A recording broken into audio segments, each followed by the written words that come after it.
Iesāksim šo dievkalpojumu Jēzus Kristus vārdā. Man ir prieks jūs visus šeit redzēt.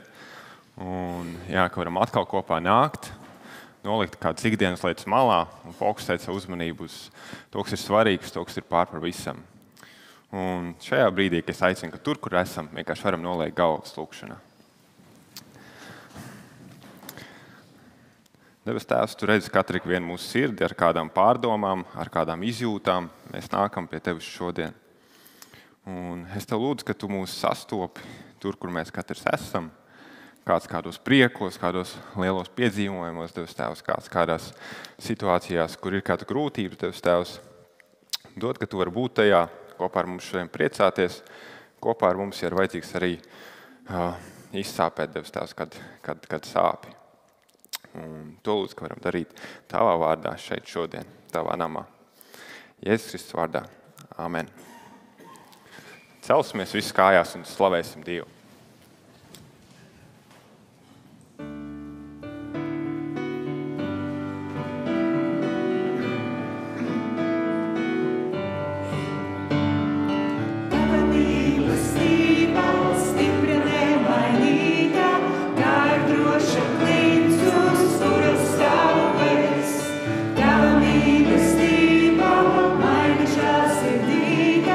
Kad es esmu briesmās, kā man pasaules.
mūsu slavas cienīgs, mūsu pielūgsmes cienīgs, un tu dāvā mums cerību.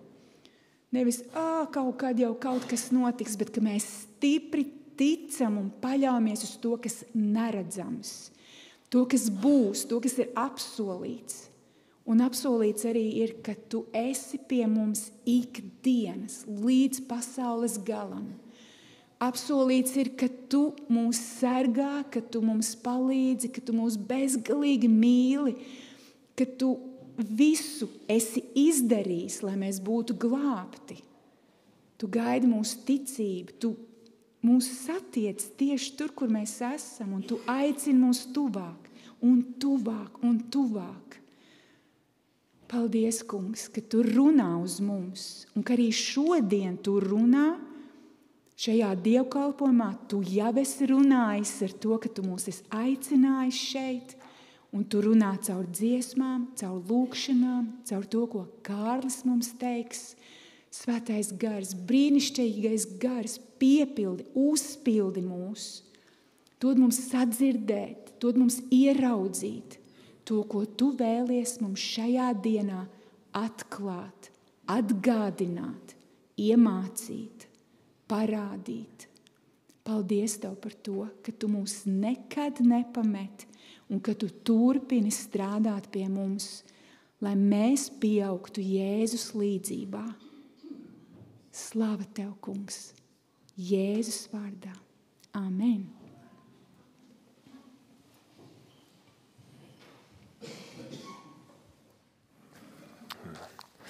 Jā, tad kamēr mēs vēl kājās esot, tad mēs kopā lasīsim Svēto rakstu lasījumu. Un ja kādam ir bībeles, tad varat atvērt uz 111. psalmu. Tad kopā lasīsim 111. psalmu. Un tur ir šādi vārdi. Slavējiet kungu. Es pateicos kungam no visas sirds, kopā ar sirdskaidrajiem un sapulci. Lieli ir kunga darbi, pēc tiem tiecas visi, kas tos mīļo. Dižums un gods ir viņa darbi. Viņa taisnība paliek mūžam. Pieminams viņš darīs savus brīnumus. Žēlīgs un žēlsirdīgs ir kungs.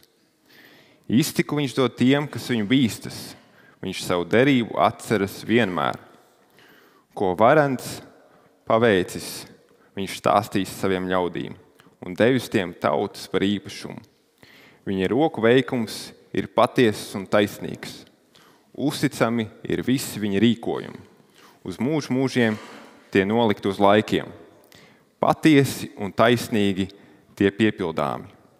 Savu tautu viņš izpircis uz mūžiem, savu derību pavēlējis. Svēts un bijājams ir viņa vārds. Gudrība sākas kunga bijībā. Krietna saprašana ir visiem, kas dara tā. Viņa slava pastāvēs mūžam. Āmen. Varam sēsties.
Tagad klausīsimies māsas Ilgas dzejoli.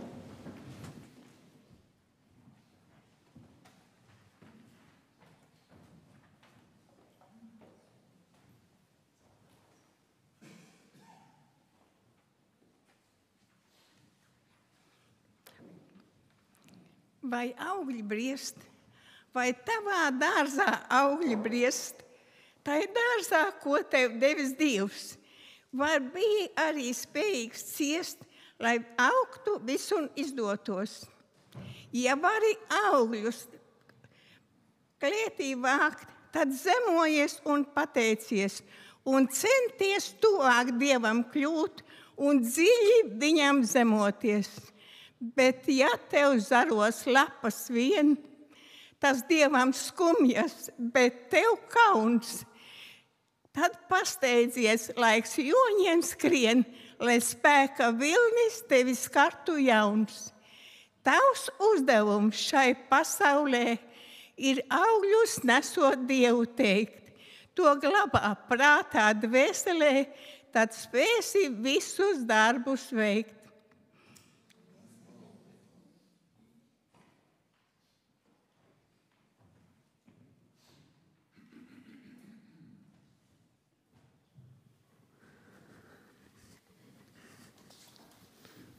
Jā, paldies Ilgai par pārdomām, par dzeju, ko viņi velta mums.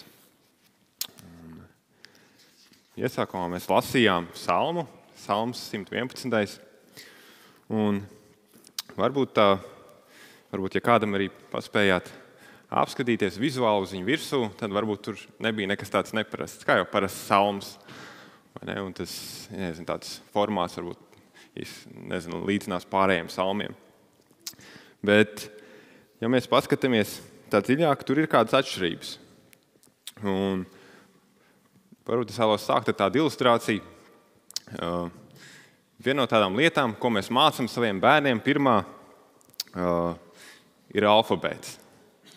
Kādi burti no alfabēta, un tad bieži vien mums ir kādas rotaļlietas, un tur ir virsū jau kaut kāda alfabēta burtiņi, vai tur ir kaut kādas dziesmiņas par alfabētu, vai tur ir kaut kādas grāmatiņas, kas krāsaini burtiņi.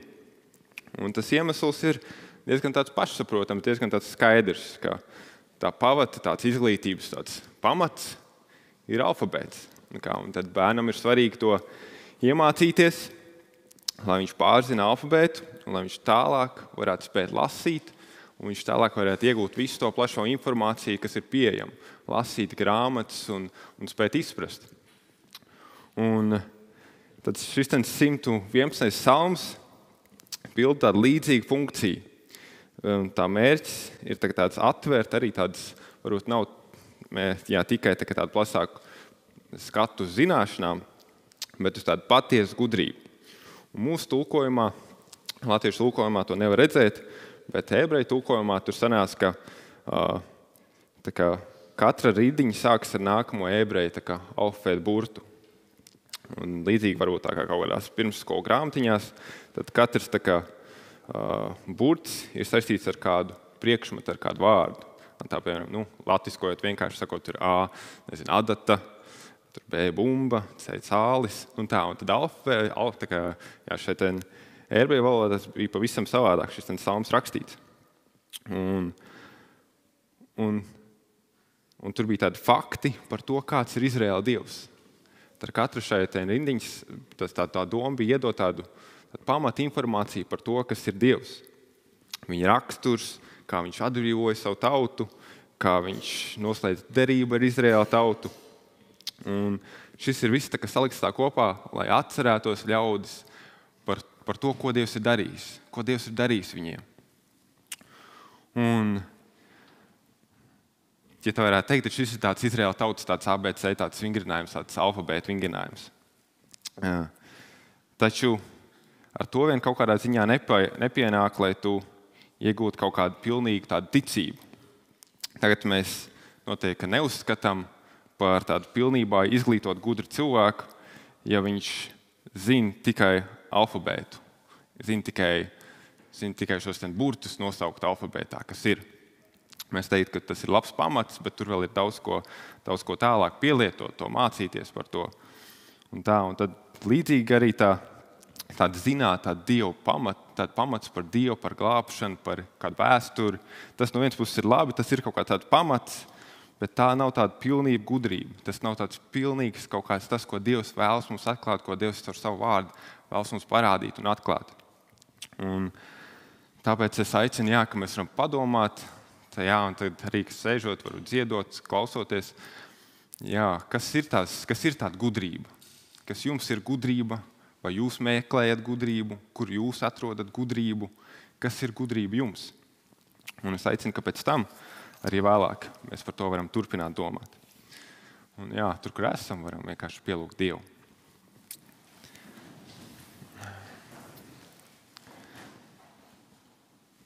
Tevs Tēvs, tu redzi, ka mēs nākam pie Tevis, un dažkārt mēs meklējam gudrību visur. Mēs meklējam gudrību dažādās informācijās, avotos, mēs meklējam gudrību pie draugiem, mēs meklējam gudrību kādos slavenos cilvēkos, mēs meklējam gudrību kādos autoros. Tevs Tēvs, es lūdzu, ka Tu mums šodien vari mēģināt parādīt, kur Tu gribi, lai mēs meklējam gudrību, kur Tu gribi, lai mēs rodam gudrību savām dzīvēm, kad ir kādi izaicinājumi, kādi grūtības.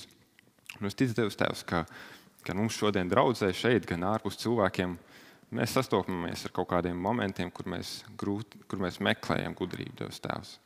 Un es lūdzu, ka Tu to neslēp, Tevs, no mums, un Tu to nedari. Un lūdzu, ka Tu vari šodien mums arī parādīt, kas ir tā Tava gudrība, ko Tu vēlies mums dot. To es ielieku Tavās rokās un lūdzos Tavā vārdā. Amen.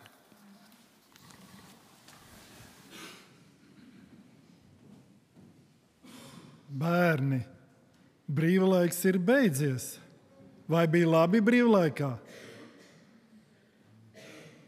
Citi purina galvas, ka nē. Tā tad gribas iet uz skolu. Nāciet lūdzu priekšā. Iesim uz svētdienas skolu. Un pirmdien atsākas mācības skolā. Un ja es atceros savu bērnību, man nepatika mācīties. Likās, priekš kam tas vajadzīgs. Es mācījos tikai tā, lai man liek mieru, lai mani neaiztiek neviens. Un, diemžēl, es to nožēloju. Man tā patīk dziedāt, bet es dziedāšanas stundās uzvedos tā, ka man zina laukā no stundas, jo es traucēju. Un man tā patīk dziedāt, Dievu slavēt, un tagad ir tik grūti atgūt to, ko neesmu iemācījies. Tā kā jūs lūdzu tā nedariet. Padomājiet, kas jums vajadzīgs un kas derēs. Un šeit mēs nākam, lai mācītos par mūsu kungu. Un tādēļ lūgsim Dievu, par jums, lai jums ir Dieva svētītas mācības un prieks iet uz svētdienas skolu. Lūksim Dievu. Mīļais Tēvs, paldies Tev par mūsu ģimenēm un īpaši par mūsu bērniem. Tu esi mūs svētījis. Tā ir tik brīnišķīga dāvana. Kungs, bērni, svētī Tu mūsu bērnus un dod viņiem prieku sirdīs iet svētdienas skolā, kur viņi var mācīties par Tevi, mans glābēji, par Tevi, Jēzu. Dzirdēt šo labo vēsti, Kungs, kurai jādzird ikvienam cilvēkam. Kungs, svētī Tu bērnus, svētī skolotājus. Dod viņiem gudrību, Kungs, un īpašu attieksmi, mīlestību pret bērniem, kā viņiem to iemācīt, kā pasniegt. Kungs, gan šo labo vēsti, gan arī, Kungs, pirmdien atsākas mācības skolā. Kungs, svētī Tu bērnus un palīdzi viņiem būt gribošiem, uzzināt, iemācīties kaut ko jaunu, to, kas ir vajadzīgs un noderīgs dzīvē. Palīdzi, Kungs, mums ikvienam sekot Tev, sekot Tavās pēdās, Jēzu. Svētī bērnus, svētī skolotājus un svētī mūs šeit. Svētī savu kalpu, kurš runās uz mums. Dod viņam mieru sirdī un mums atvērtas sirdis. Jēzus vārdā Tev pienesam, Tēvs, slavu, godu un pateicību par visu. Āmen. Lai jums jauks mācības. Mēs dziedam visi kopā. Klausamies dziesmu.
tad piecelsimies un kopā vēl nolasīsim rakstvietu un lasīsim no Salmam pamācības 1. nodaļas.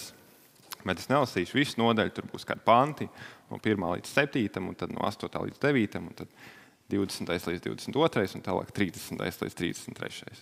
Un tā mēs izliksim cauri 1. Salma pamācības tai nodaļai. Un tā ir no jaunā tulkojuma, ja gadījumā kāds skatās līdzi. Un tur ir šādi vārdi. Dāvida dēla Izraēla ķēniņa sakām vārdi. Kur izzināt gudrību, smelt pamācību? Kur izzināt gudrus izteicienus? Kur skoloties prātā, taisnībā, tiesā un krietnumā? Kur vientiešiem atjautu gūtu? Kur jaunēklim zinību, izmanību? Klausies gudrais un pieņemies zināšanā, un sapratējs padomu dabūs. Kā iztulkot sakām vārdu un līdzību, gudro runas un viņu mīklas. Bijāt kungu zinību pamats.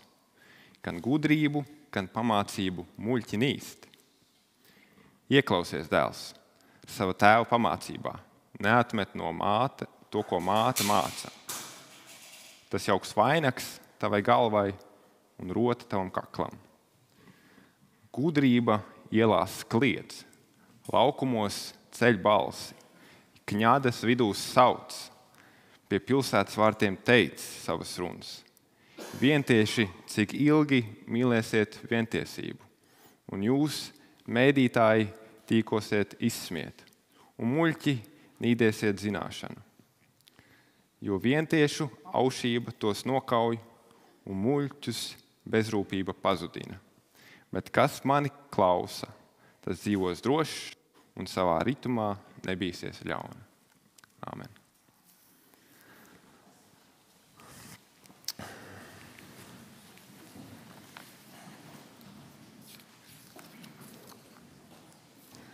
Tad, šie ir tādi vārdi, ar ko Salmans iesāk savas pamācības. Un kaut kur varbūt brīžiem liekas, tas nav varbūt ar ko sākt savu kaut kādu uzrunu, ar kaut kādiem tik tiešiem vārdiem, ko Salmans velk cilvēkiem. Bet Salmans saprot, ka šī ir gudrības literatūra, ko viņš stāsta, un tur ir kaut kas, ar ko vajag sākt. Kas ir gudrība, ko viņam vajag svarīgi pateikt šajā tad 1. nodaļā. Un man varbūt jāsāk ar tādu ievadu, kas varbūt nav tāds tik pozitīvs, pacelājošs, bet man liekas, tas kaut kā iet kopā ar to mūsdienas kultūru un kā mēs meklējam gudrību. Un, ja paskatās citreiz ziņas, to, kas rakstīts ziņās, vai kaut kāds citreiz skatās kaut kādas statistikas, un liekas, ka visiem iet ļoti grūti. Liekas, statistika rāda, ka visiem ir kādas problēmas, un viss ir tā ļoti bēdīgi. Ja mēs skatāmies uz kaut kādu statistiku par pusauģiem Latvijā, Eiropas Savienībā, tad otrais tāds lielākais nāves cēlonis vecumā pusauģiem no 15 līdz 19 gadu vecuma ir pašnāvība.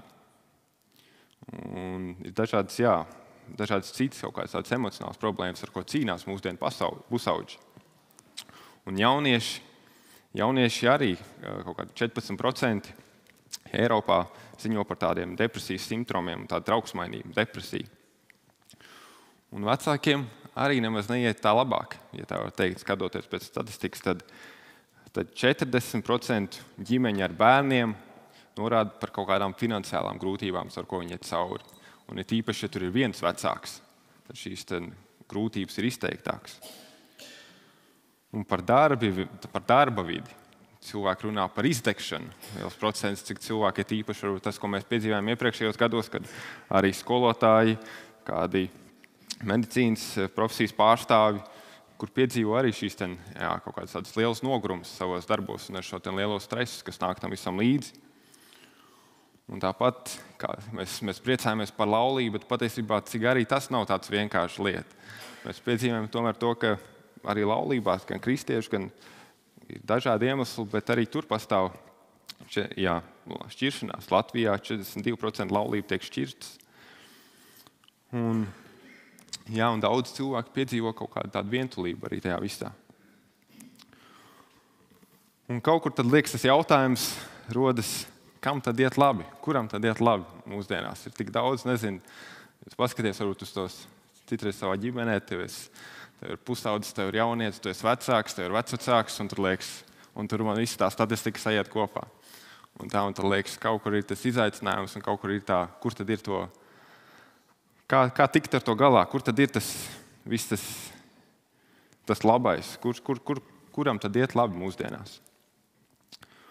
Un, skatoties uz kaut kādu varbūt tehnoloģiju attīstību, zinātni, ekonomiku, mēs visiem liekas, ka mums vajadzētu šobrīd dzīvot kā karaļiem. Ja mēs salīdzinām varbūt sevi ar kaut kādiem iepriekšējiem gadsimtiem, kad cilvēkiem nebija resursi, nebija informācijas, tad šobrīd mums liekas, mēs dzīvojam tādā laikmatā, kad mums viss ir. Mēs skatāmies apkārt, mums ir pieeja izklaidei, mums ir pieejama tāds neiemērojami liels apjoms ar informāciju. Un mums būtu jābūt tik laimīgiem, bez stresa kā nekad iepriekš. Bet kaut kur mēs joprojām, es domāju, katrs viens no mums atrod kaut kādā savā dzīves situācijā, kur mēs neesam tādi. Un kādēļ tad tas tā varētu būt? Kādēļ tas tā varētu notikt? Ir kāds rakstnieks, viņš piedzima Amerikā, bet varbūt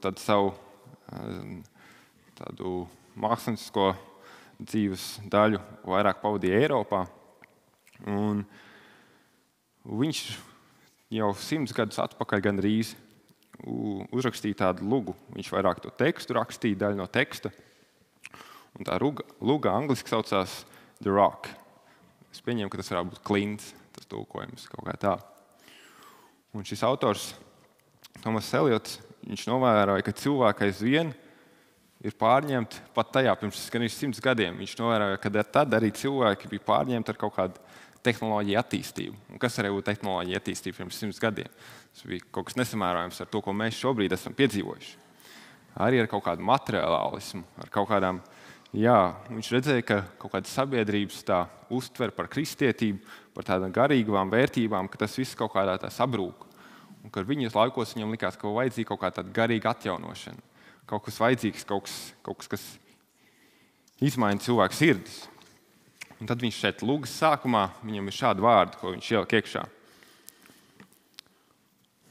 Bezgalīgs ideju darbības cikls. Bezgalīga izgudrošana, bezgalīgi eksperimenti. Nes zināšanas par kustību, bet ne par mieru. Zināšanas par runu, bet ne par klusumu. Vārdu zināšanas, bet nezināšana par vārdu. Visas mūsu zināšanas mūs tuvina mūsu nezināšanai. Visa mūsu nezināšana mūs tuvina nāvei, bet tuvība nāvei mūs netuvina Dievam. Kur ir dzīve, ko mēs esam zaudējuši dzīvot? Un tad viņš saka, kur ir gudrība, kur esam zaudējuši zināšanās? Kur ir zināšanas, kur esam zaudējuši informācijā? Debesu cikli 20 gadsimtu laikā mūs ved tālāk no Dieva un tuvāk putekļiem. Un tas ir tāds ceisks, tāds izklāsts, ko viņš saka par to, ka kaut kas liekas, ka kaut kas ir pazaudēts tai viņa realitātē, kur viņš sev atrada. Ka kaut kas tai visā attīstībā, vai tai informācijas apjomā, vai tai visā, kas notiek, ir pazaudēts.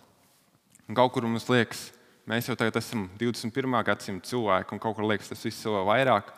Un autors noteikti nevarēja iedomāties, kādās laikos mēs šodien dzīvosim, kādas ir tās iespējas, kādas ir tās informācija apkārt mums.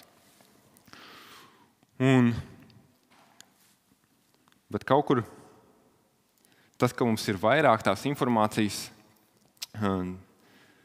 nenozīmē ka mums ir gudrība. Un, lai saprastu, ko tas viss nozīmē un ko ar to darīt, mums Salmans aicina ieskatīties šodien šajā nodaļā. Tu vari zināt daudz faktus un joprojām nebūt gudrs. Tu vari piepildīts ar daudz ko, ar dažādām lietām, bet tu joprojām būt tukšs. Mums nevajag tikai izklaide, mums nevajag tikai informācija. Mums vajadzīga ir gudrība. Ir tīpaši šodien, kad mēs dzīvojam savu ikdienu. Un mēs paskatīsimies uz tādiem 3 lietām par gudrību šodien. Un kas tad ir tā? kas ir gudrība, kāda tā ir. Un tas pirmais, ko es vēlos teikt, ir, ka tā nav solījumi vai tāda tukša informācija. Un tā ir pārveidojoša, tā pārveido mūs, un tā ir personīga. Kad mēs lasām tīpaši gudrības, dažādas arī tālāk varbūt salma pamācības, tur liekas, ka iekšā ir daudz dažādas patiesības. Bet tie nav kaut kādi tādi apsolījumi, tie nav kaut kādi tādi vienkārši tādi solījumi, bet tie ir vairāk kā tādi principi. Tādi principi. Un bieži vien, kad tie negarantē kaut kādus 5 soļus līdz, veiksmīgai bērnu audzināšanai, vai 10 soļi līdz ideālai laulībai. Šī gudrības literatūra atšķiras, ka tas ir vairāk tādi principi, ko tev jāmāk pašam ielikt tai savā dzīvē. Tas nav tā vienkārši dari tā, un tu saņemsi to. Tas ir vairāk kaut kas, ko līdzinās, kā muļķis varētu domāt. Ja tu darīsi to, tad tu vienmēr saņemsi to. Un kaut kā, man liekas, mēs esam piedzīvojuši tīpaši mūsdienu pasaulē, kur mēs darām lietas, un citreiz mēs darām tā, mēs darām otrais tā, un citreiz arī tas ir pilnīgi savādāk, kaut kas notiek, un citreiz notiek tas pats, un mēs arī citreiz nesaprotam, ir tik dažādi faktori, kas ietekmē mūsu dzīvi, un mēs nesaprotam, kur tad tajā rast to gudrību. Un tad sakām vārdi ir tādi mazi izteicieni, gan jau, ka esat kādu, varbūt kāds vairāk, kāds mazāk lasījuši. Un tur ir tādas līdzība, aforismi, ja tā var teikt. Un arī mēs latviešu valodā zinām, ka arī mūsu valodā ir dažādi sakām vārdi vai dažādi tādi izteicieni. Un es varbūt kādus jums kā piemēru nolasīšu, varbūt atceraties. Ir kāds tāds izteiciens, varbūt dari, ko darīdams, apdomā galu. Ir labāk zīle rokā nekā mednis kokā. Koks nekrīt uz pirmā cirtiena. Tas ir tāds latviešu sakāmvārds. Un tad arī kāds Raiņa sakāmvārds. Raiņas ir teicis, gudrībai ir robežu, muļķībai nav. Un liekas arī mums kā tautai, mums ir dažādas šīs, viņš pat liekas, viņas nav garas, tās ir dažādas divrindas vai kaut kādas mazākas, citreiz tādas vienkāršas frāzes, un tur ir tāda iekšā varbūt kaut kas tāds patiesas, un tad mēs mēģinām to atspoguļot uz savu dzīvi un skatīties, kā izprast ikdienu, kā to interpretēt. Kaut kur varbūt liekas, ka kaut kāds likums ir kaut kas tāds, īpaši varbūt Dieva likums ir kaut kas līdzīgs. Tas arī mums stāsta patiesību, jā, tas tā ir. Taču, manuprāt, šī gudrības literatūra mums ļauj būt nedaudz vairāk par to domāt. Tā mums nepasaka konkrēti, nedara šā vai dara tā. Tā pasaka kaut kādu izteicienu, kādu frāzi, un tad tu to mēģini pārdomāt, kā tā attiektos manā dzīvē, kādā situācijā viņa attiektos. Varbūt ko autors ar to gribēja teikt. Un, gudrība nav tātad gudrība, šie īpaši sakāmvārdi nav tādi noteikumi. Bet te izpaužas, kad mēs tos pielietojam savā ikdienā. Un Mūzes 5. grāmatā tur tiek dot arī likumi Izraēla tautai.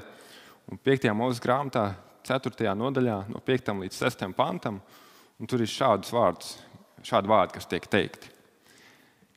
Redziet, es jums mācu likumus un tiesas, ko kungs mans Dievs jums pavēlēja pildīt tajā zemē. Tos tiek teikts Izraēla tautai. Kur jūs ejat un kur jūs iemantosiet. Turiet un pildiet to, tad jūs būsiet gudri. Jūs būsiet gudri, viņš saka to tautai, ne tāpēc, tur iepriekš viņiem ir dot daudz baušļi. Ja mēs lasām veco darību, tur ir, es nemaldos, aptuveni 600 baušļi, kas tad tautai ir jādara. Un ko vajag, ko nevajag darīt. Un šeit viņš saka, ka jūs no tā vien, ka jums ir šie tik daudzie baušļi, tas ir kā tāds alfabēts varbūt. No tā, kā jums viņš ir, no tā vēl jūs nebūsiet gudri. Bet tas, ka jūs to turiet un pildiet, un tad jūs būsiet gudri un saprātīgi. Ka tas ir kaut kas tāds, kas ir patiess, bet kas mums jāienes savā dzīvē, kas mums jāmēģina pielāgot, skatīties, kā tas attiecas uz mūsu dzīvi. Un varbūt tādai ilustrācijai iedomājamies, ka jums ir vislabākais kuģis. Varbūt kāds no jums ir kuģojis kaut kur, kāds varbūt ir kādā lielākā, kādā kruīzes kuģī, vai kāds varbūt ir devies kaut kādā mazā burlaiviņā kaut kur. Un iedomājieties, ka jums ir vislielākais kuģis, jums ir vislielākā jahta, visskaistākā, tāda izturīgākā, tur ir viss aprīkojums, kas jums ir vajadzīgs. Un tu esi okeānā. Bet ja tu nemāki, ja tev nav polāras zvaigznes, vai tu nemāki vadīties pēc polāras zvaigznes, vai ja tev nav GPS sistēma tavai jahtai, vai ja nedarbojas tavā jahtā, tad, lai arī cik ātri tu brauktu, tu joprojām esi pazudis. Lai arī cik gudrs tu būtu, tu joprojām kaut kādā veidā tajā situācijā esi muļķis. Un tev var būt visprecīzākā informācija, vislabākais aprīkojums, un tev var būt vismūsdienīgākās pieejas visam, tehnoloģijas attīstību. Bet, ja projām tu nespēji izmantot to informāciju, tu nespēji pielietot to, tad tu esi pazudis tur, kur tu esi, tu nezini, kur tu doties. Un kaut kur arī kristīgajā kultūrā mums liekas, mums šobrīd ir Bībeles tik daudz valodās, mums ir tik daudz grāmatas, ko lasīt, mums ir tik daudz raidījumu, ko klausīties, mums ir kristīgas organizācijas, kas iestājas par dažādiem mērķiem. Un tas viss ir labi. Bet jā, mēs dzīvojam varbūt citu pauģu saka, tādā sapņu pasaulē. Mēs esam tik attīstīti, mums ir tik lieliski tā mūsu laiva, ka mēs varam braukt tik ātri un visdažādākās švilps, mums ir visdažādākie piekariņi mūsu laivai un viss labākais, ko mēs tur varam ielikt. Bet kaut kur joprojām mēs citreiz nezinām, kur mēs esam un nezinām, kur doties tālāk.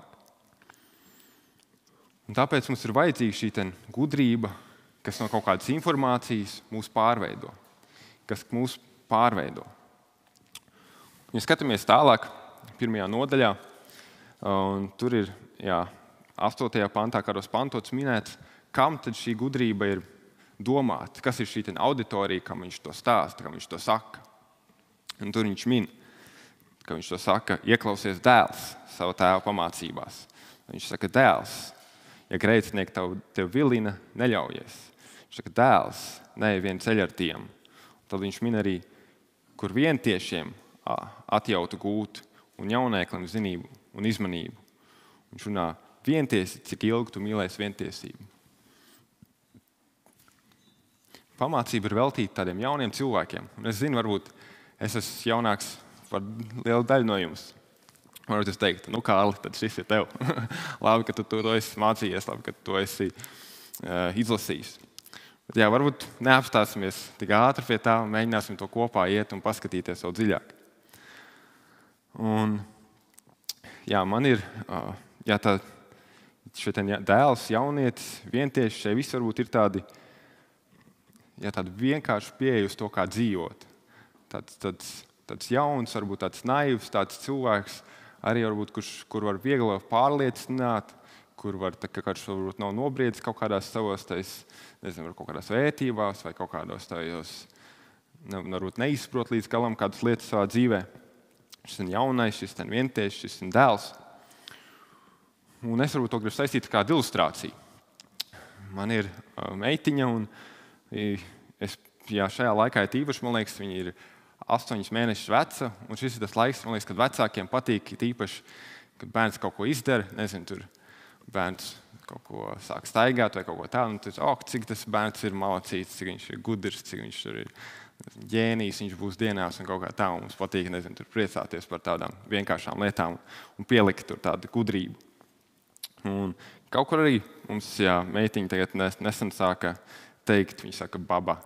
Mums liekas, ka tā noteikti viņa domā bumba. Vai ne? Un tu liekas, cik gudra meitiņa tu mums, mums tā kā, kaut kur jau mums ir tas forši, ka mēs varam priecāties par to, kā viņa aug un kā viņa attīstās.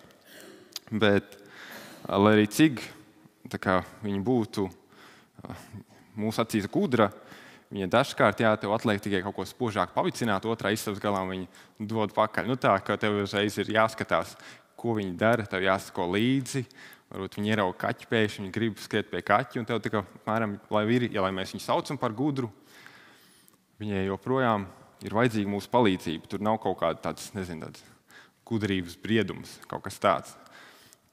Un kaut kur līdzīgi mēs nākam šajā pasaulē ar kaut kādu tādu dabiski bez tādas gudrības. Un tāpat mēs visi esam arī garīgi bērni, garīgi dēli, garīgi tādi mazi bērni, meitas dēli, kaut kur naivi vēl, kaut kur tādi vientieši, kaut kur tādi vienkārši. Un mēs nākam pie Dieva, to mums arī Jēzus māca, ka mēs nākam ticībā kā bērni. Bet mēs kaut kur tad tas vilinājums citreiz mūsu dzīvē ir piepildīt savu dzīvi ar visdažādāko informāciju, visdažādākajiem faktiem, noteikumiem. Un kaut kur tā visā mums iegūstam tik daudz informāciju, bet joprojām paliekam kā bērni. Un Salmāna pamācība mūs aicina nepalikt kā šiem, ja tā var teikt, garīgiem vientiešiem, bet tikt pārveidotiem. Un tad 5. pantā ir kaut kas tāds ļoti interesants, kas arī man likās tāds, varbūt pirmajā brīdī sākumā tāds, vai viņš tiešām to saka. Un viņš saka, 1. nodaļā, 5. pantā, viņš saka, klausies gudrais un pieņemies zināšanā, un sapratējs padomu dabūs. Un tur ir teikts, kurš saprot, saņems padomu. Un tagad uz mirkli, varbūt, es gribu, lai jūs ar mani kopā to varbūt nedaudz apdomājat. Tur nav teikts, negudrie pieņemsies zināšanā. Mums varbūt arī tas pirmā doma loģiski ir, ka tam, kurš nav gudrs, tam vajadzētu vairāk mācīties. Bet šeit teikts, nē, tur teikts pretēji, gudrais pieņemsies zināšanā. Un tajā nav teikts, ka tas, kas nesaprot, saņems padomu, bet tas, kas saprot, saņems padomu. Un tas varbūt arī, ko šī grāmata tādā lielā kopainā mēģina mums iemācīt, ir tas, ka gudrais ir mācāms, gudrais mācās. Tev var piemīt, tev kā cilvēkam svarīgi augt gudrībā, neatkarīgi no tā, cik daudz mēs esam piedzīvojuši. Un kaut kur savā dzīvē, tas gadu gājums citiem ir dažādāks, citiem varbūt vairāk pieredze nekā tev, cits varbūt ir kaut kādām dažādām citām lietām gājis cauri. Bet kā gudrība ir tajā, ka tu turpini mācīties, ka tu paliec, ka esi joprojām mācāms. Un muļķis dara pilnīgi pretēji. Tas nav mācāms. Muļķis pakļaujas savai pašai gudrībai, viņš domā, ka viņš zina, ko vajag, viņš zina, kā vajag. Tas ir tas muļķis. Un varbūt tad es tev gribu izaicināt šodien. Varbūt pirmkārt arī vīrus, ko jūs darat attiecībās ar savām sievām. Vai jūs joprojām mācāties par savu sievu? Nevis par to, kādai jūsuprāt viņai vajadzētu būt, bet par to, kāda viņa ir, par to, kādu Dievs viņu ir radījis, veidojis, ko Dievs ir ielicis viņā iekšā. Un ja tas tā nav, tad šīs raksturvietas gaismā mēs neesam gudri. Ja mēs neturpinām mācīties, tad šī raksturvieta mūs varētu saukt par muļķiem. Un kaut kur mēs to pašu varam teikt, attiecināt uz sievām un teikt, sievas, vai jūs joprojām cenšaties iepazīt savu vīru. Varbūt tiem, kam nav sieva vai vīrs, bet varbūt kā ģimenes locekļi. Vai tu joprojām iepazīsti to otru cilvēku, kas tev ir ģimenē? Vai tu joprojām esi atvērts, gatavs mācīties, saņemt kaut ko no Dieva? Vai tu savā dzīves situācijā, arī savā gājumā esi atvērts mācīties, kāds ir Dievs? Vai tu esi gatavs mācīties un tikt lietots, Dieva lietots? Par ko tev jāturpina mācīties? Kas varbūt ir tas, kur liekas, tu sirdies apstājies mācīties, un kur tev ir tāds mudinājums, kur Dievs tev aicina, turpini šo lietu izzināt. Es tev kaut ko tur gribu parādīt, es tev kaut ko esmu sagatavojis, turpini to mācīties. Un gudrie ir tieši tāpēc pazemīgi, ka viņi augsti vērtē to gudrību, un ka viņi saprot, ka vienmēr ir kaut kas tāds, ko viņi var mācīties, ko Dievs viņiem var parādīt. Jūs varbūt kādam, es šodien esmu uzvilcis tādu sarkanu kreklu, un tas nav tāpēc, ka man vienkārši patīk sarkana krāsa, bet, jūs redzēsiet, šeit ir tāds četrnieks, tāds logo, Jā, šis nav sporta darbs, ko es valku svētdienās, bet šis ir tāds man nesen iegūts krekls, un es viņu ieguvu tādā 4M XCC tādā izaicinājumā. Latvijas būtu ekstrēms rakstura izaicinājums. Un tas notika tepat Latvijā. Tas bija rīkots Latvijas Baudas draugu savienības. Jā, tur bija daudz cilvēki, gan bīskaps bija iekšā, gan dažādi mācītāji, kas to palīdzēja organizēt. Un tas bija tāds, tur kopā bija 80 līdz 90 vīri. Un sākot no 20-gadīgiem jauniešiem līdz sirmiem vīriem jau gados. Un norisinājās 3 pilnas dienas Alūksnes pusē. Un tur bija dažādi fiziski izaicinājumi, kuriem mēs visi gājām cauri. Un mūsu komandai, mēs bijām sadalīti tādās komandās, mēs bijām no šī reģiona. Tur bija kādi cilvēki, ko jūs noteikti arī zināt. Un mums it īpaši gāja grūti pārgājieni. Tur viens bija tāds diena, kad mēs jau intensīvāks pārgājiens. Un kaut kur mums ļoti grūti gāja tajā dienā. Kaut kur mums domājām, ka mēs ietaupīsim kādu laiku, un mēs domājām, ka iesim kaut kādā vietā pa taisno. Mums vadīja viens komandas biedrs iet pa taisno. Un kaut kā jau varbūt kurzemniekiem tas liekas, kur tad tu ies pa taisno, ies mežā, izies otrā galā ārā, un tur jau ir ceļš un ies tik tālāk. Un kaut kā tas tomēr arī mums mācīja, ka nevienmēr tā dzīvē notiek. Un izrādās, ka Alūksnē ir daudz ezeru. Un mēs arī domājām, iesim tā pa taisno. Tur tāds liels līkums, kas tur kartē iezīmēts. Bet mums nerādās, kas tur ir. Tur vienkārši rādās, ka mums kartas tāds maršruts. Mums nav redzams, vai tur ir ezers vai nav. Un mēs ejam, mums liekas, ka mēs jau esam kādus dažus 100 metrus no tā punkta, kur mums jānonāk. Un mēs jau dzirdam vadītāju balsis, kas jau runā. Un mēs ejam, turpinam iet. Un tad tur priekšā tāda liela krauja un tāds liels ezers. Un tāds viens ezers un tāds otrs ezers. Viņi tādi kopā, tāds ļoti liels ezers. Un tad liekas, ka mēs esam tā jau noguruši tajā dienā un ir liekas tāds galīgi iesprūduši. Un ka mēs tur redzam, ka citas komandas mierīgi iet pa otru to ezeru pusi tālāk uz to kontrolpunktu. Un mēs tur esam atrodamies kaut kur galīgā tādā strupceļā. Bet un tad mēs atradām, kur tie ezeri satiekās. Tur joprojām bija ūdens līdz celim kaut kur tā. Un tad tur mēs mēģinājām visi kopā tikt pāri ar saviem ekipējumiem. Kāds iekrita, kāds cēlāmies kopā, gājām, mēģinājām tam tikt cauri. Un gal galā jau izdevās un visu to izdarījām. Viss tas bija ļoti vērtīgs. Bet tas, ko mums arī vadītāji līdz galam neteica, mums neteica, kāds ir tas garums, ko mēs nogājām. Tā kā kaut kāds aptuvenais, varbūt tur beigās tika pieminēts, bet arī tad, kad mēs tos visu dienas gājām, mēs nezinājām, kāds tas kopējais maršruts. Un tad viens no vadītājiem, viņš teica, ka pārgājiens patiesībā bija tikai 30 cm garš. Un kaut kur liekas, ka viņš kaut ko mums joko vai kaut ko tā, jo tā nebija 30 cm. Un tad viņš skaidro, ka tas attālums bija no prāta līdz sirdī. Un ka tas attālums, tas garais, ko tu nogāji, tas patiesībā bija no to prāta līdz sirdī. Jā, tas varbūt nebija tas īstais attālums, ko mēs gājām, tas patiesais pārgājiens garums, bet tas bija tas patiesais pārgājiena mērķis, ka sapratni par kādām lietām no mūsu prāta līmeņa noved pie tā, ka mēs tās izprotam, ka mums nonāk kaut kāda sapratne sirdī, ka notiek kaut kādas izmaiņas mūsu sirdī caur tām grūtībām, ko mēs ejam. Un šāds pārgājiens būs arī nākošais gads. Ja kāds grib, to var pieteikties, es iesaku, jo man liekas, tas ļoti dzīvu mainošs piedzīvojums vīriem. To droši var darīt. Un atgriežoties pie šīs gudrības tēmas,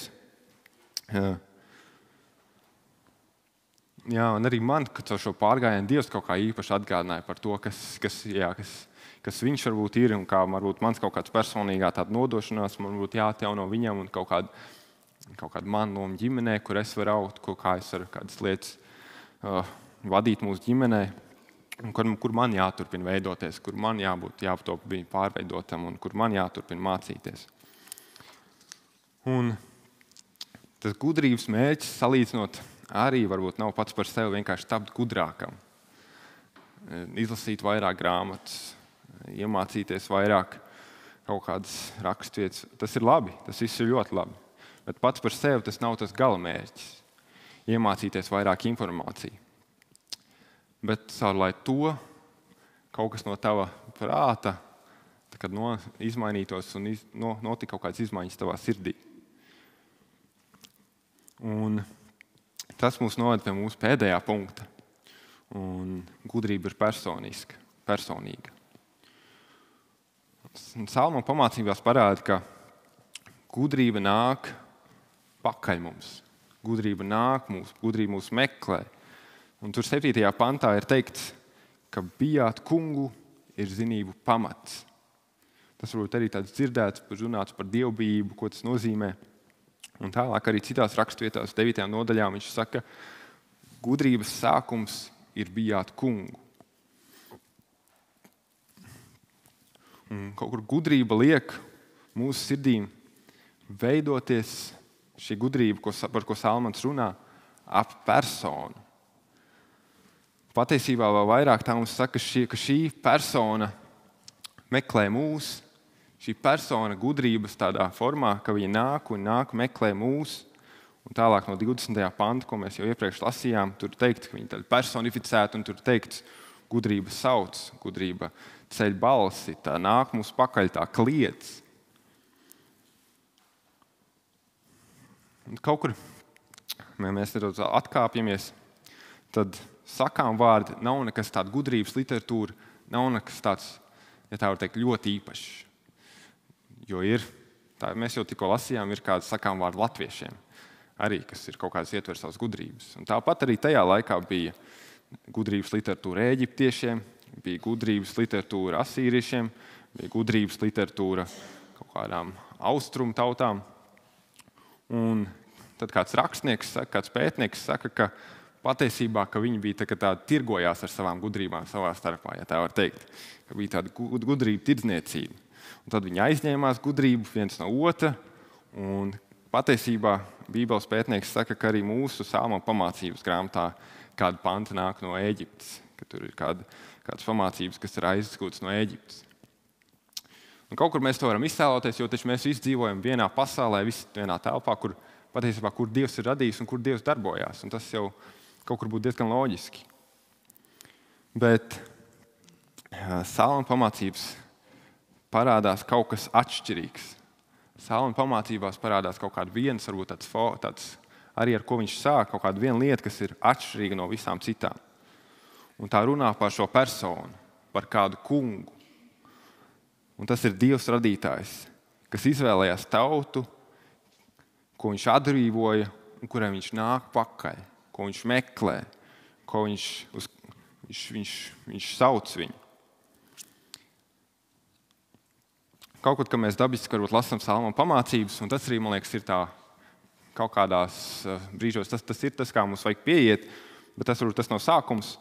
Un kā mums gribas varbūt tā dabiski pieiet pie Salma pamācībām, un mums gribas tā kā paņemt kādu divrindi, arī varbūt, kā mēs skatījāmies latviešu, kādu zomu graudus, mēs paņēmām kādu divrindi, un tad mums gribas to tā palikt zem mikroskopa, apskatīties apakšā, kas tur ir, kā tur attiecināt uz mūsu dzīvi.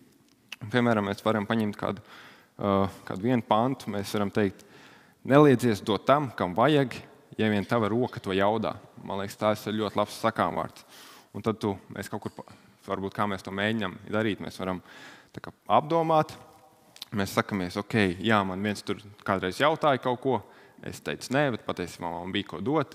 Ok, nākošies, ka kāds man kaut ko prasīs, ja man būs tā iespēja, es būšu dāsns un es došu. Okay, tad mēs mēģinām varbūt ņemt kādu citu sakām vārdu. Tur ir kāds cits sakām vārds, kurš, piemēram, saka, neķildojies aplam ar vīru, kas nav tev darījis nekā ļauna. Tad tu atceries, jā, varbūt toreiz tas kaimiņš tur vienkārši gadījās pa ceļam, un tu viņam tur sabļāva par to, un tad liekas, ok, nākošais, kad es runāšu ar viņu vai kaut kā tā, vai kādiem cilvēkiem, es centīšos būt tāds apdomīgāks, pārdomāt un centīšos pielietot šo sakām vārdu savai dzīvei. Un mēs tagad paliekam tās visas lietiņas, varbūt tādas mikroskopu, cenšamies papētīt, kā mēs to varam pielietot savā dzīvē, kas ir daļa no gudrības, bet kas nav tas pamats. Un, ko mēs lasījām 1. nodaļā, 7. pantā, bija teikts, bijāt kungu ir zinību pamats. Un Dievs saka, ja tā var mēģināt to kaut kā kopsavilkt, tad nelieto mani, lai iegūtu gudrību. Es esmu tava gudrība. Es, Dievs, esmu tava gudrība. Un ja es neesmu tavā dzīvē, tad tur nav nekāds tālāks ceļš uz gudrību. Tu vari mācīties tos, tu vari dažādu informāciju, arī ar Bībeli, arī ar tādām labām lietām tu vari aizgūt. Bet ja tu neesi tur sastapies pirmām kārtām ar Dievu, tad tur nerodas tā gudrība. Tad tur nerodas tā gudrība, par ko Salmans turpina tālāk runāt visā Salmana pamācībās. Jā, un tā baidīties varbūt nenozīmē vienkārši stāvēt kaut kā, drebēt Dievu priekšā un baidīties par to, ka viņš tev, kad Dievs darīs tev pāri vai kaut kā tā. Bet baidīties nozīmē, ka tu pār par visu vērtē, tu ar to izturies pret bijību. Nezinu, kā mēs citi izturamies, es savā dzīvē ar bijību izturos pret savu bērnu. Kaut kur nevar būt tāpēc, ka es baidos no savu bērnu, bet vienkārši tāpēc, ka viņa ir citreiz tik vārga un kaut kur man jāizturās prātīgi pret viņu, lai viss notiek, jo es viņu augstu vērtēju. Tas ir kaut kas svarīgs man. Un kaut kur arī tāpēc, ka Dievs varbūt savā varenībā, cik liels viņš ir, bet kaut arī mēs, tā kā viņš ir kaut kādā tās mūsu dzīves centrā, ja tā var teikt, un ka mēs pie viņa arī pieejam ar tādu bijību. Viņš ir kaut kas svarīgs, viņš ir kaut kas īpašs mums, viņš ir kaut kas, ar ko mēs skatāmies uz pārējo visu citu dzīvi, kas notiek mūsu dzīvē. Un tad vienkārši tas jautājums paliek. Viņš tiek mests tev un mums, tev man, un vai mums ir bijība Dievu priekšā? Vai tavā dzīvē tu vari teikt, ka tev ir bijība tā kunga priekšā, vai tas ir kaut kas tāds, kas vada tavu dzīvi? Un bieži vien, jā, mēs gribam varbūt nākt pie Dieva pie kaut kāda tāda sulaini. Mēs sakam, man vajag padomu laulības dzīvē šobrīd, vai man vajag padomu, kā es varu audzināt labākus bērnus, vai padomu, kādu darbu izvēlēties, vai man vajag padomu, kā runāt ar kolēģi. Un kaut kur tas viss ir tas, kur Dievs var palīdzēt. Tas ir kaut kur viss, kur Dievs nāk un Dievs ietekmē. Bet kaut kur, kad tas ir pirmais, ar ko mēs meklējam gudrību, tad kaut kur mēs aizšaujam garām. Dievs grib būt ar tevi kopā. Dievs grib nezinu, varbūt esmu bijuši kādās svinībās vai kaut kur kopā. Dievs grib ar tevi būt kopā svinībās.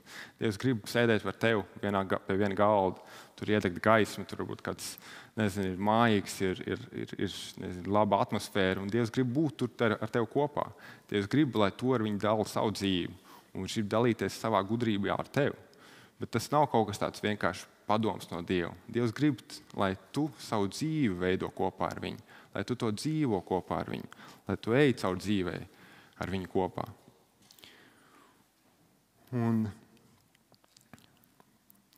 jā, es nezinu, kur tu esi savā dzīvē, kur tu meklē gudrību, bet es tev aicinu, ka tu sāc ar to, ka tu nāc vienkārši pie Dieva un ka tu sastopi viņu, ka tu vienkārši nāc lūkšanā, tas var būt lasot rakstus un lūdzot un mēģinot, domājot par tiem. Tas var būt, citreiz arī fiziskas lietas, kad tu esi tā izspiests, tad tas arī tev novada pie kaut kādiem jautājumiem, tu rodi kādas atbildes, kā varbūt man, kā izaicinājumā. Citreiz arī tas ir kaut kāds labs veids, kā sastapt Dievu. Un ir dažādi veidi, kā mēs to varam darīt. Un Dievs nāca pie mums kā patiesa gudrība, kur parādījās caur Jēzu Kristu. Viņš nāca pēc tādiem pašiem cilvēkiem, kā es un kā tu, kā grēciniekiem. Viņš mira pie krusta, uzmodās, viņš uzņēma mūsu sodu, augšām cēlās no mirušajiem. Un tagad mēs ticam, caur to mēs varam būt kopā ar viņu. Caur kopā ar viņu mēs varam būt un tur iemantot to patieso gudrību. Āmen. Jā, noliksim galvas un es noslēgšu ar lūkšanu. Debes Tēvs, es Tev pateicos par Tavu vārdu, es Tev pateicos par to, ko Tu dod, un ka Tu esi, pateicamies, ka Tu esi gudrs Dievs, un ka mēs kā Tavu bērnu varam nākt pie Tēva un teikt, tēt, man vajag gudrību tur un tur, bet dod, ka par spīti tam visam, ka mēs neaizmirstam, ka tu esi mūsu tēvs, ka tur ir attiecības, ka tur ir, ka mēs dalām savu dzīvi, lūkšanās, priekos, bēdās, esam kopā ar tevi, dalām savu dzīvi, Devis Tēvs, ar tevi. Tāpēc tu es lūdzu, lai kur mēs arī esam, ja mēs varbūt esam nonākuši dzīves posmos, kur mums negribas mācīties, vai kur mēs esam varbūt arī kļuvuši par muļķiem, Devis Tēvs. Es lūdzu, ka tu to uzrādi. Lūdzu, ka tu uzrādi man. Es to lūdzu, ka tu uzrādi katram ikvienam. Un ka tu vari dot no jauna tādu spēju mācīties un nākt tavā priekšā un sastapties ar tevi. To es lūdzu tavā vārdā. Āmen.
Liels prieks būt atkal Latvijā.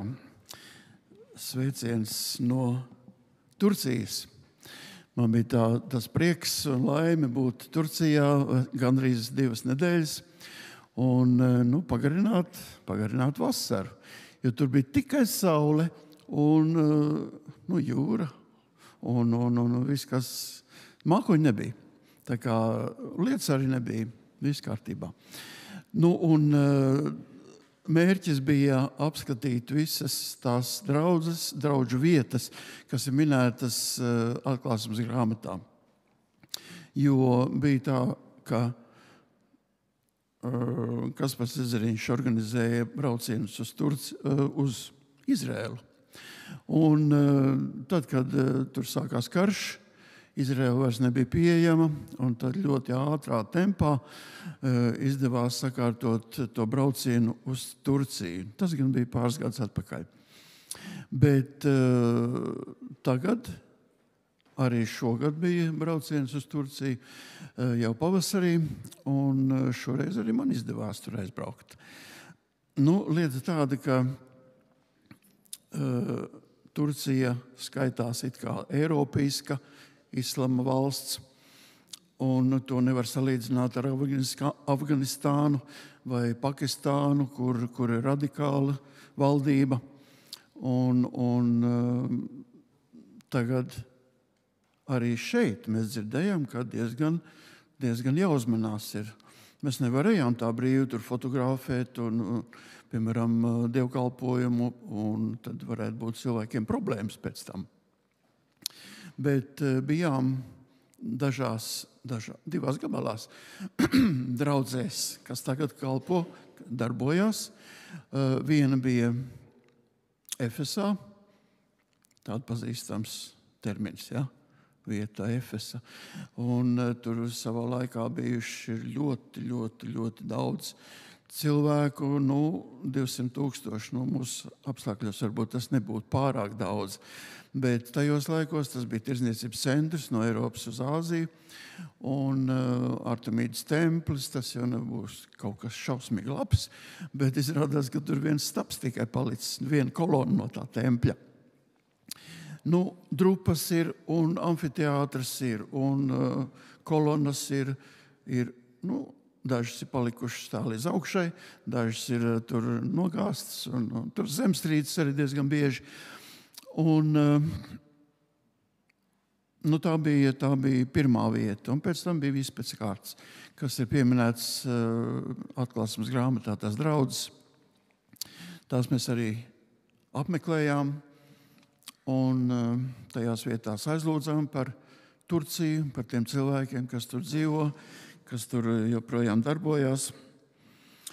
Un tad devāmies atkal, tur bija Efesā dievkalpojums. Un izrādās, ka arī tur ir vairākas protestantu draudzes. Ir gan katoļu, gan līdzīgi mūsējai. Un cilvēki darbojās. Neskatoties uz to, ka viņiem arī problēmas, ja cilvēks aiziet tajā ticībā, mūsu ticībā, tad ģimene no viņu var atteikties. Tas nozīmē, ka pazaudē draugus, radus, arī līdzekļus. Ja students vēlas kaut ko darīt tālāk, tad viņam ir stipri jāpadomā, ko viņš dara. Un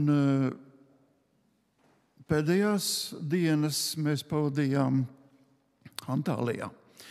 Tāda pazīstama vieta atkal. Diezgan daudz no mūsējiem, no mūsu puses brauc uz Antāliju, gan tīri kā turisti, apskatīt Turcijas dabu, apskatīt jūru, papeldēties. Peldēties tur ir tā kā vannā apmēram tāds iespējas. Un arī tur ir draudze, arī tur ir cilvēki, kas tic mūsu Dievam un ļoti pārliecinoši. Un viņi ir tikai 20 tajā vietā, kur mēs bijām. Bet viņiem ir, mēs tur bijām, un slavēšanas vakars tāds bija, un mācītājs stāstīja, ka arī tur ir, tur ir nieka 2,5 miljoni iedzīvotāji tajā vienā pilsētā. Starp citu, iznāca runa ar kādu cilvēku, un mēs sakām, mēs esam 2 miljoni. Viņš sāk smieties, kas tas tā, ka 2 miljoni cilvēki, tas ir viņi. Tikai vienā pašā Stambulā tur ir 18 miljoni. Un ja ņem visu Turciju, tur jau ir 85 miljoni. 85 nemaz nav tik traki, vai ne? Bet mūsu grupas vidū bija arī cilvēki, kas mazliet redzēja vīzijas. Un viņi sacīja, ka iepriekšējā naktī, laikam, redzējusi, ka tajā vidusjūrā notiek kristības ar daudz cilvēkiem. Tajā vakarā mēs redzējām tikai 2 cilvēkus, kas iznāca priekšā un teica, ka viņiem drīzumā būs kristības. Slavu Dievam! Un tad, slēpsit, mēs bijām arī kādā piknikā, tur promenādē jūras malā un uzēdām.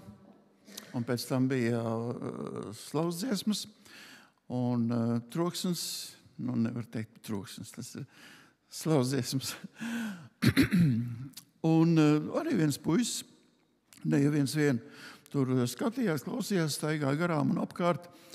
Un viņš tur pafilmēja un beigās pievienojās mums un pajautāja un sāk runāt, un kas mēs un kāpēc. Un bija arī izdevība viņam piedāvāt turku valodā bībeli. Un nākošajā vakarā, kad mēs bijām tajā draudzē, arī viņš tur bija. Slavu Dievam!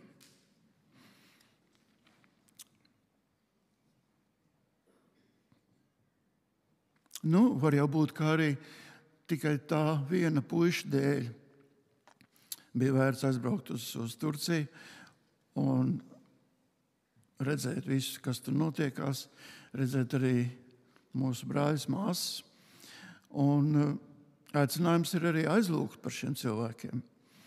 Ne tikai par tiem, kas iet baznīcā, bet tiem, kas vēl ies baznīcā.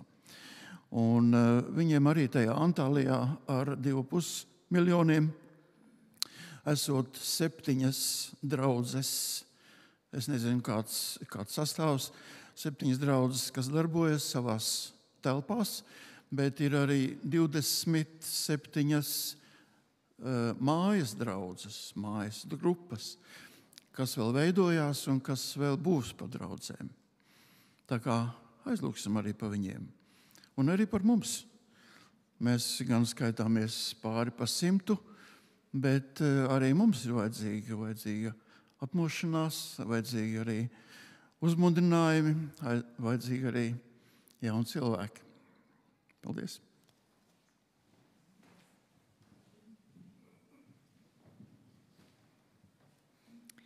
Ceturtdienās mēs tiekamies mazajā zālītē uz nedēļas dievkalpojumu, tā kā visi mīļi aicināti. Un nākamajā svētdienā mums ciemos būs Māris Vītols no Jaunjelgavas draudzes. Un Jānis jau jums dalīja līdzi, ka mēs, ka padome ir uzrunājusi Māri Vītolu, un vēl aizvien notiek šīs pārdomas, un mēs visi lūdzam, viņu ģimeni lūdz Dievu, mēs lūdzam Dievu par to, vai tas ir Dieva prāts, ka Māris Vītols ir mūsu mācītājs.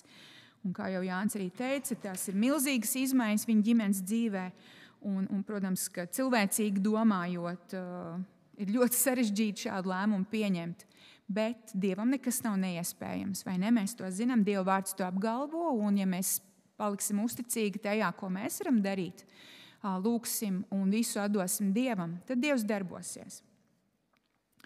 Un tad viena ļoti svarīga lieta, ko es jums šajā svētdienā gribu dalīt līdzi, ir par mūsu mīļajiem Maiku un Džoetu.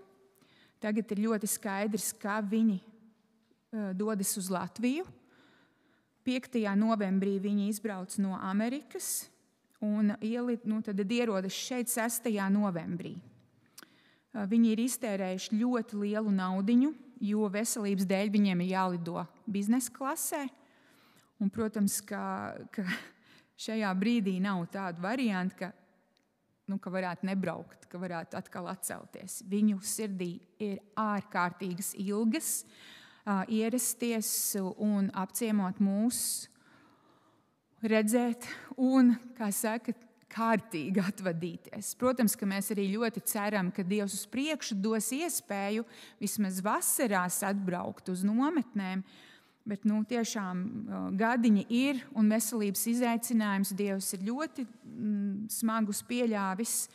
Bet, protams, Maiks, es vairāk komunicēju tieši ar Maiku, un Džota vienmēr zvana beigās tikai, jā, sveika, un es tev ļoti mīlu, un tā mēs pārsvarā runājamies ar Maiku, un es redzu, viņš vēl aizvien smaida, un tā, bet, tad tās jaunākās ziņas ir tādas, ka, tad kājā viņam bija šis audzējs, un audzējs ir izgriezts un apsterots, un, protams, tikai Dieva rokās ir arī šī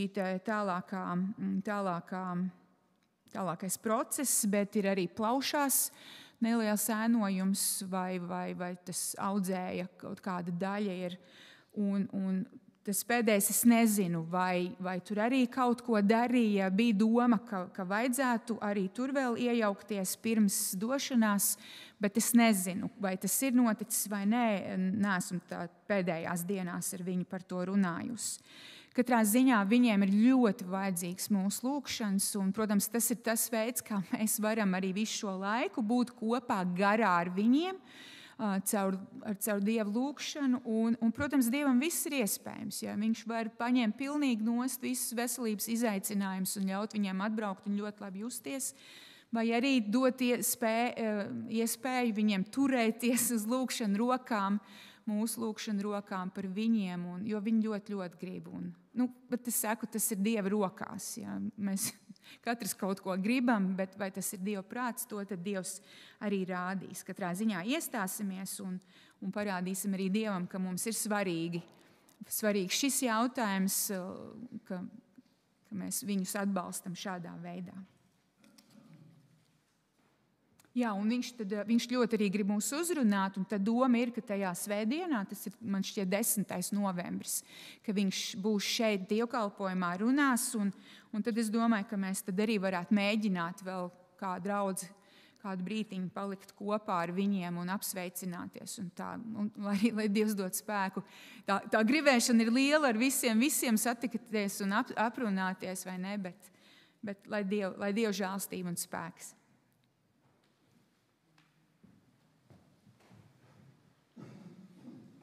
Vēl pie ziņojumiem. Šodien ir padomas sēde, jā, brāļi, māsas, kas esam padomē, paliekam pēc dievkalpojuma. Un ir vēl viena sapulce pēc dievkalpojuma. Svētdienas skolotāji pulcējas mazajā zālītē, un mēs padoma dosimies uz otro stāvu. Ja, visi svētdienas skolotāji un palīgi tiek aicināti mazajā kora zālītē tur uz sapulci. Un pirms es sāku ar dzimšanas dienām, man jums jānodod sveicieni no Ventspils. Viņš teica, es jau visam sekoju līdzi. Un jūs jau zināt, no kā tas ir, no mūsu mācītāja Emeritus Miervalža un viņas sieviņas Vēsmas. Viņš teica, es jau sekoju līdzi, tagad jau ir vienkārši nospied pogu, un tu vari redzēt, jo mums notiek gan tiešraide, gan ieraksts. Un ziniet, es kādreiz, kad man ar vai veselības dēļ vai kā neiznāca būt šeit, un es esmu apskatījies ierakstus, tad parasti tur uzliec, cik skatās, vai kuri ir pieslēgušies. Un agrāk bija 100, reizēm 150, bet tagad ir daudzas reizes 280 un 300. Tā kā mūs skatās, cik es zinu, gan Zviedrijā, gan pat Kanādā. Un daudzi šeit noteikti uz vietas. Tā kā mēs arī paliekam populāri. Sveicieni tātad no Miervalža, un viņi vispār ir 3. Tad, kad viņi beidza šeit pie mums kalpot un atvadījās, viņiem tika uzdāvināts mazs suņuks. Un tas viņiem liek kustēties. Es teicu, jā, jūs tagad esat tai pelnītajā dzīves baudīšanā atpūtā, un tad var ātri iesūnot, bet ar to sunīti jāiet staigāt no rīta vakarā, un es tieši vakar, kad piezvanīju, viņš teica, tikko novilku žaketi. Viņi bija pastaigā, un tad viņiem uz maiņām, kā no sanāk, viņi staigā. Es teicu, tā ir dzīvība. Viņš teica, jā. Un vēl viena lieta ir, man te kādas māsas prasīja, kā iet mūsu brālim Aivaram Šķuburam. Un tad mēs ar viesturu brāli sazinājāmies, un viņš sazinājās ar brāli Agri, Aivara dēlu. Un viņš teica, Aivaram ar veselību ir labāk. Paldies, ka lūdzat, bet turpiniet lūgt. Jo tas ir arī pārbaudījums atrasties ieslodzījumā. Un kad tev netic, kad ja tu saki patiesību, ja, un kad tās tiesas tiek locītas, un lai lūdzam, jo ir iesniegts šie apelācijas dokumenti, un tā tad nākamā tiesa būs 1. decembrī, lai mēs turpinām lūgt un arī īpaši par tiesnešiem. Bet mēs zinām, ka Dievs ir vienīgais patiesais tiesnesis, un mēs uzticam visas lietas viņam. Un dzimšanas dienas svinēs šajā nedēļā, 28. oktobrī, savu dzimšanas dienu svinēs Edgars Apsītis Zvaigznīte, 29. oktobrī svinēs savu dzimšanas dienu Pārsla Golubeva, un arī 29. oktobrī svinēs savu dzimšanas dienu Viesturs Dzirkalis. Viņš nav šodien šeit, viņš man vakar atvainojās. Es teicu, tev nav jāatvainojas, ka viņam ir kādas lietas kārtojams, viņš nebūs klātesošs, bet viņš būs, viņš teica, bet ceturtdien es būšu savā vietā.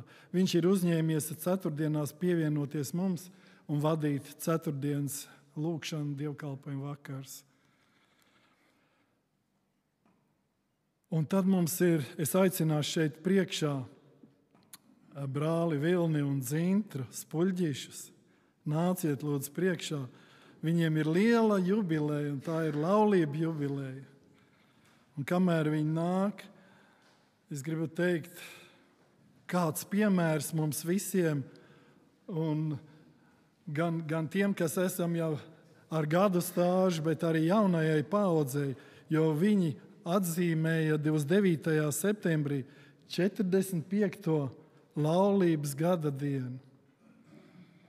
Mēs gribam jums mīļi sveikt, un te ir kādu vārdu uzrakstīt, ko es nolasīšu. Prieks par jums, vēl aizvien uzticīgi rokās sadevušies. Ko Dievs ir savedis kopā, to cilvēkiem nebūs šķirt.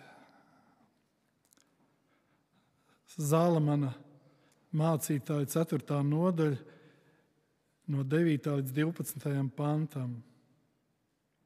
Diviem ir labāk nekā vienam būt, tāpēc, ka viņiem tad iznāk labāka alga par viņu pūlēm. Ja viņi krīt, tad viens palīdz otram atkal tikt uz kājām, bet nelaime tam, kas ir viens. Kad tas krīt, tad otra nav, kas viņu pieceļ. Tāpat arī, kad divi guļ kopā, viņi viens otru silda, bet kur lai ņem siltumu viens pats? Un ja kāds var vienu pārvarēt, tad divi taču var tam pretī stāties, un trīskārtēju auklu nevar tik drīz pāraut. Vilni un Zintra. Sirsnīgi sveicam 45. laulības gada dienā jūsu Talsu Baptistu draudzes ģimene. Sirsnīgi sveicam!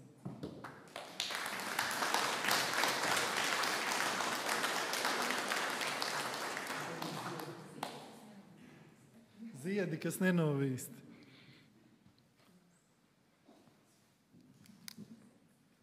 Es aicināšu jūs piecelties, jūs palieciet tepat, un mēs lūgsim Dievu.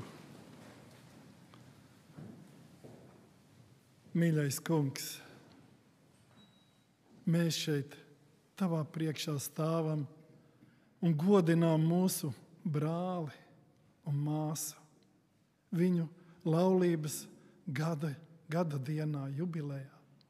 Kungs, tu esi viņus savedis kopā savā lielajā mīlestībā. Tu esi vadījis viņu gadus, un kopā iziet gan pārbaudījumiem cauri, gan varbūt arī kādām sāpēm, bet tu esi palīdzējis viņiem palikt uzticīgiem. Viens otram un reizē tev, kungs, kopā sekojot tev un tev kalpojot. Svētī viņus un viņu mīļajos, viņu bērnus, mazbērnus. Kungs, vadi viņu dzīvi tālāk. Mēs kopā ar viņiem pateicamies tev par tavu žēlastību, ko tu esi parādījis gan viņiem, reizē arī mums. Kungs, svētī tu viņus un vadi tālāk. Kungs, svētī mūsu jubilārus. Svētī brāli Edgaru. Ieliekam viņu tavās rokās, kungs, un reizē ar viņu pateicamies tev par dāvāto žēlastības gadu. Un ieejot jaunajā dzīves gadā, kungs, palīdz viņam pateikties par aizgājušo. Kopā ar viņu pateicamies par vadību, par sargāšanu. Vadi viņu un viņa ģimeni tālāk, kungs, svētī, stiprini un iepriecini. Kungs, mēs ieliekam māsu Pārslu Golubevu tavās rokās un arī pateicamies par viņai dāvāto žēlastības gadu. Tu viņu pazīsti, kungs, un zini, kādās attiecībās viņa ir ar tevi. Svētī viņu jaunajā dzīves gadā ieejot, stiprini, vadi un pasargā. Kungs, ieliekam brāli Viesturi Dzirkali tavās rokās. Paldies tev par viņu. Kungs, viņš ir atsaucies aicinājumam kalpot tev, sekot tev un vadīt ceturtdienas vakaras. Kādus no tiem, kungs, svētī tu viņu.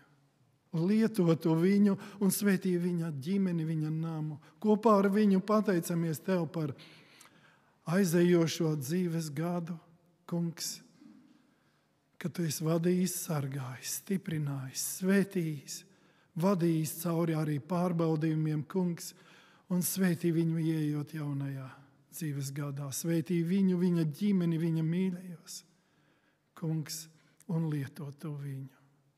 Kungs, mēs ieliekam tavās rokās mūsu mīļo mācītāju Emeritus Miervaldi un viņa sieviņu, māsu Vēsmu.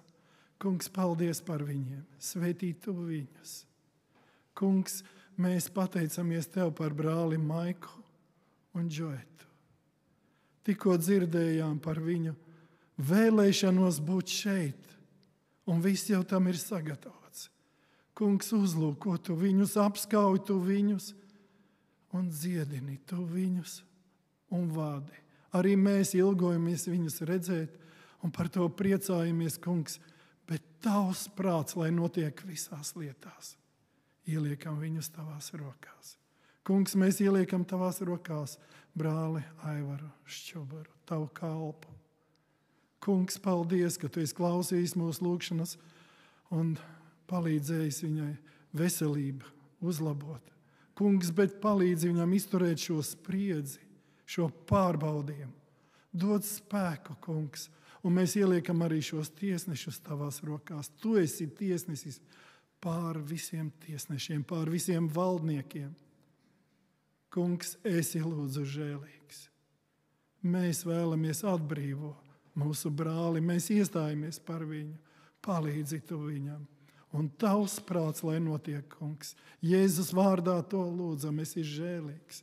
Kungs, mēs ieliekam arī brāli Normundu tavās rokās. Palīdzi viņam tālāk cīnīties ar šo neveselību, kungs, ar šīm zālēm, kuras pārņem viņu, kungs, dāvā žēlastību savu. Kungs, ieliekam arī gan draudzes ilgas pēc jaunām mācītāju tavās rokās. Ieliekam brāli Māri Vītoli tavās rokās, viņa ģimeni. Runā tu uz viņiem, kungs, un esi žēlīgs.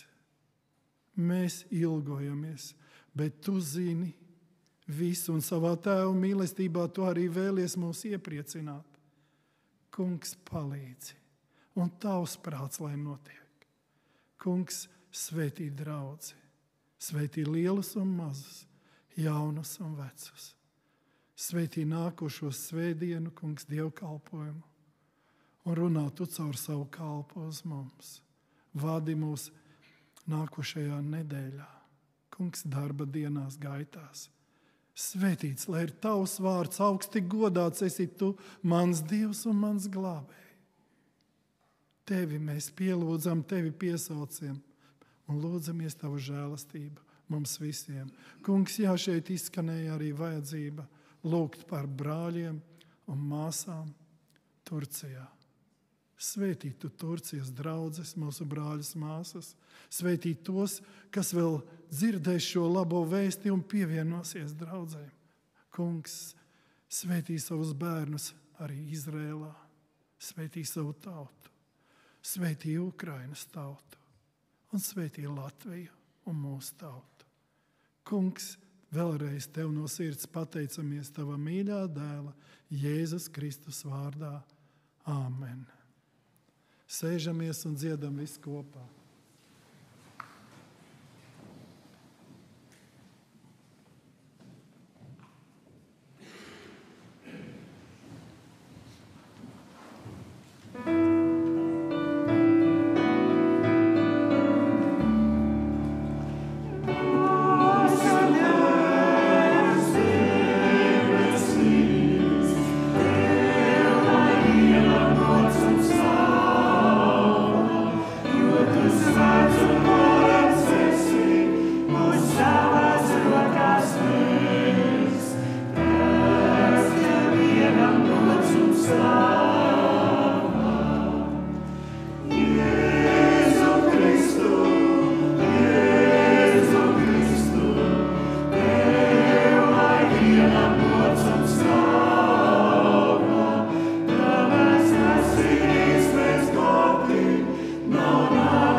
Es aicināšu arī, ka visi draudzi varam kopā piecelties un lūgt tā, kā Jēzus Kristus mūs ir mācījis. Mūsu Tēvs.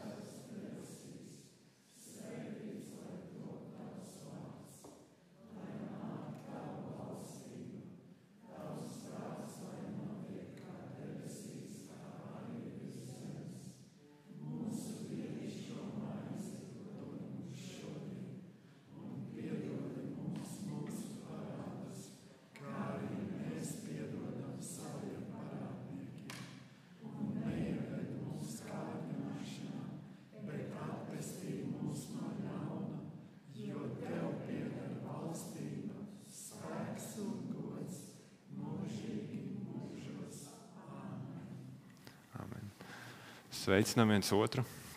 Jā, ja varam, vēl nemūkam prom. Jā.